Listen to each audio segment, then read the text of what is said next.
When my friends and I decided to rent a cabin in the mountains for the weekend, it felt like the perfect escape from our relentless, urban grind. We were all desperate for a break from our chaotic lives, craving the peace and simplicity that seemed so far away from the city's ceaseless buzz. The idea of immersing ourselves in nature, away from the clamor of our daily routines, seemed like a dream come true. As we drove up the winding mountain roads, the cityscape slowly gave way to dense, encroaching woods. The air grew cooler, and a heavy, almost tangible silence settled around us, broken only by the crunch of gravel beneath our tires. When we finally reached the cabin, it stood before us like a relic from another time, a weathered, wooden structure that seemed to whisper secrets of forgotten days. The cabin was perched at the edge of a deep, dark forest, its age evident in a sagging roof and chipped paint. It was surrounded by towering trees that cast long, creeping shadows even in the daylight. From the outside, it looked picturesque in its isolation, framed by the grandeur of the mountains and the endless expanse of wilderness. But there was something undeniably unsettling about it. The cabin had a kind of forlorn beauty, like a once grand home now abandoned and forgotten. We excitedly unloaded our bags, laughing and chatting, trying to ignore the creeping sense of discomfort that settled in the pit of my stomach. The inside was just as old as the outside, creaky floorboards, dusty furniture, and a faint, musty smell that clung to everything. But we shrugged it off, eager to enjoy our getaway. Little did we know, the real story of the cabin was far more sinister than its worn facade suggested. The peacefulness of our escape felt like a fragile bubble, ready to burst. As night fell and the temperature dropped, the forest outside seemed to grow darker, more oppressive. The cabin's creaks and groans grew louder in the stillness, as if it was settling into its role as a silent witness to whatever was about to unfold. The charm of the isolation soon began to feel like a shroud, wrapping us in an eerie, almost suffocating quiet. We tried to ignore the unease gnawing at us, but it was impossible to shake the feeling that we had stumbled into something far more ominous than a simple mountain retreat. On our first night at the cabin, the air was crisp and the sky was a blanket of stars, but a creeping unease settled over us as we settled in. While exploring the cabin, we stumbled upon something odd, handwritten notes hidden in various nooks and crannies. At first, we found them tucked behind old books in the creaky bookshelf and tucked beneath the dusty cushions of the worn-out sofa. The notes were scrawled in hurried, almost frantic handwriting, and each one bore cryptic messages and warnings. One note read, "Beware the whispers in the night. They seek to lead you astray." Another warned, "The shadows are not what they seem, they come for those who do not heed the past." The messages were unsettling, their eerie tone contrasting sharply with the seemingly tranquil setting. We dismissed them as pranks, perhaps left by previous tenants trying to spook future guests, but a chill still ran down my spine as I read each one. As the night wore on, we tried to shake off the discomfort, but strange occurrences began to plague us. The peaceful sounds of the forest seemed to give way to an unsettling quiet, broken only by inexplicable noises. We heard faint whispers that seemed to drift through the cabin's walls, and the old doors creaked open on their own, despite the stillness of the night.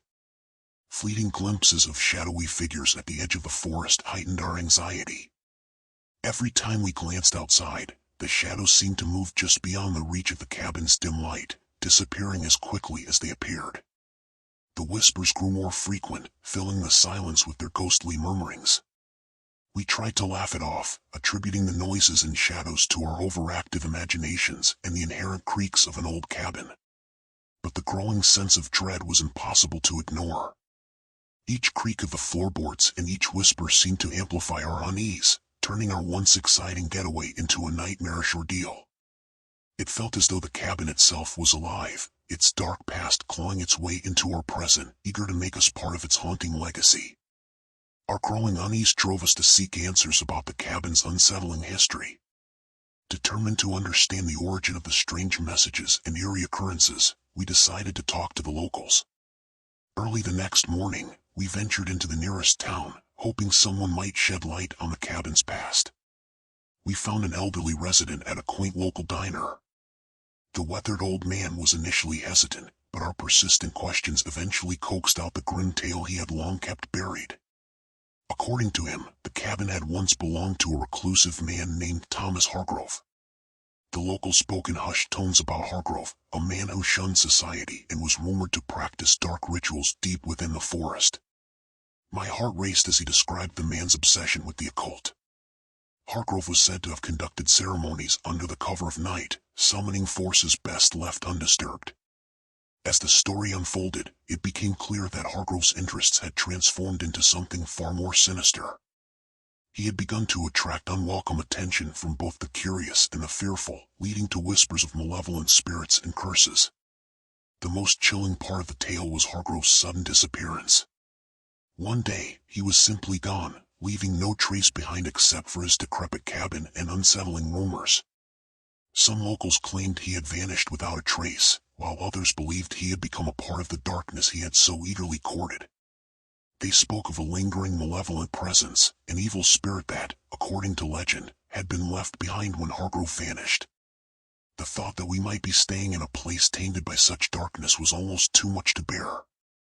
The locals' words painted a grim picture of a cabin forever haunted by the spirit of a man who had meddled with forces beyond comprehension. He had supposedly bound his spirit to the place, a guardian of his dark legacy, whispering to those who dared to stay there. As we returned to the cabin, the weight of the revelations hung heavily over us. The whispers that had previously seemed like mere figments of our imagination now felt like sinister echoes from Hargrove's dark rituals. Every creak of the floorboards, every fleeting shadow, and every inexplicable sound now seemed imbued with a malevolent intent. The cabin's past was no longer just a story, it had become a palpable, oppressive presence that seemed to watch our every move. The night had fallen over the cabin, and an oppressive silence settled like a heavy shroud. The usual sounds of the forest, rustling leaves, distant animal calls, had vanished. The stillness was almost deafening, broken only by the faintest of whispers that seemed to drift in from nowhere. We huddled in the living room, the shadows dancing on the walls as the fireplace crackled weakly. The whispers began as nothing more than an unsettling murmur, almost too faint to make out. But as the minutes ticked by, they grew louder and more distinct, as if invisible voices were closing in on us from every direction. The whispers seemed to come from all around, and their disembodied nature only intensified our fear. I could feel my heart pounding in my chest as the voices started to coalesce into coherent phrases. They spoke in tones so hushed that they were barely audible, yet they carried a sense of urgency and malevolence that was impossible to ignore. One of the whispers was particularly chilling. It seemed to address each of us personally, revealing intimate details and long-held fears that no one else could possibly know. They whispered about past mistakes, personal insecurities, and hidden anxieties, creating a sense of paranoia that was suffocating. My friends and I exchanged terrified glances, our faces pale in the flickering light of the fire. "Why are you here?" a whisper seemed to say to David, our most skeptical friend. "You don't belong. Your secret is known," another hissed to Emily, who had always been haunted by a traumatic event from her past. The cabin felt like it was closing in on us. Our attempts to leave were thwarted by a forest that seemed to twist and warp around us.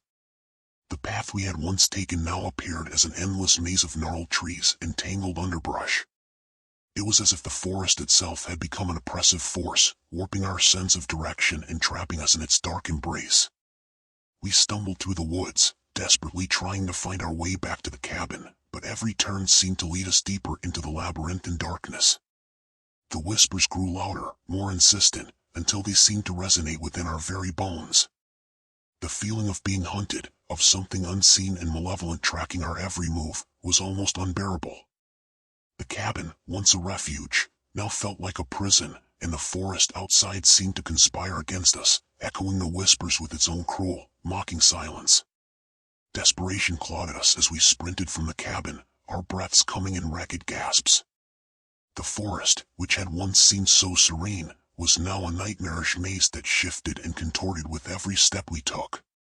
It was as if the trees themselves were closing in on us, their twisted branches reaching out like skeletal fingers to snatch us back into the darkness. The whispers had reached a fever pitch, their voices melding into a cacophony of urgent, threatening hisses. It felt as if the cabin had become a malevolent entity, its presence suffusing the forest and manipulating it to trap us within its grasp. The path we had followed earlier was now unrecognizable. Every turn, every fork in the trail seemed to lead us deeper into a labyrinth of shadows and fear. Emily was sobbing uncontrollably, her pleas for help swallowed by the oppressive silence that followed us. David and Sarah, usually so composed, were frantically trying to navigate the ever-changing forest, but the trees seemed to mock their efforts, warping and shifting as if in response to their terror. My own heart pounded so violently that I thought it might burst from my chest. We stumbled and fell, the forest floor uneven and treacherous. Each time we thought we saw a glimpse of the cabin's lights or heard a distant sound of hope, it turned out to be another cruel illusion, a trick of the darkness. The whispers seemed to follow us, growing louder and more insistent, echoing our deepest fears and regrets. The feeling of being watched, pursued, and trapped was overwhelming. At last, our strength gave out. One by one, we either disappeared into the suffocating gloom or fell to our knees, utterly broken by the relentless terror. Emily and David were the first to vanish, swallowed by the dense underbrush. Sarah and I, barely clinging to our sanity, were found hours later, huddled together in a state of complete terror, our minds shattered by the relentless whispers. The cabin was discovered the next morning, abandoned and silent. The once eerie glow of the lights was now a cold, lifeless flicker. Inside, the notes we had found scattered around the cabin were still there, now looking even more sinister in the daylight. Their cryptic warnings and ominous messages seemed to pulse with an eerie vitality, hinting at the horrors that still lurked within the forest. No trace of my friends was ever found. The forest was combed thoroughly, but it seemed to have swallowed them whole, leaving nothing behind but a lingering sense of dread. Those who dare to stay in that cabin now say they can still hear the whispers, a haunting reminder of the terror that lies hidden within the shadows, waiting for the next unwary soul to wander into its grasp.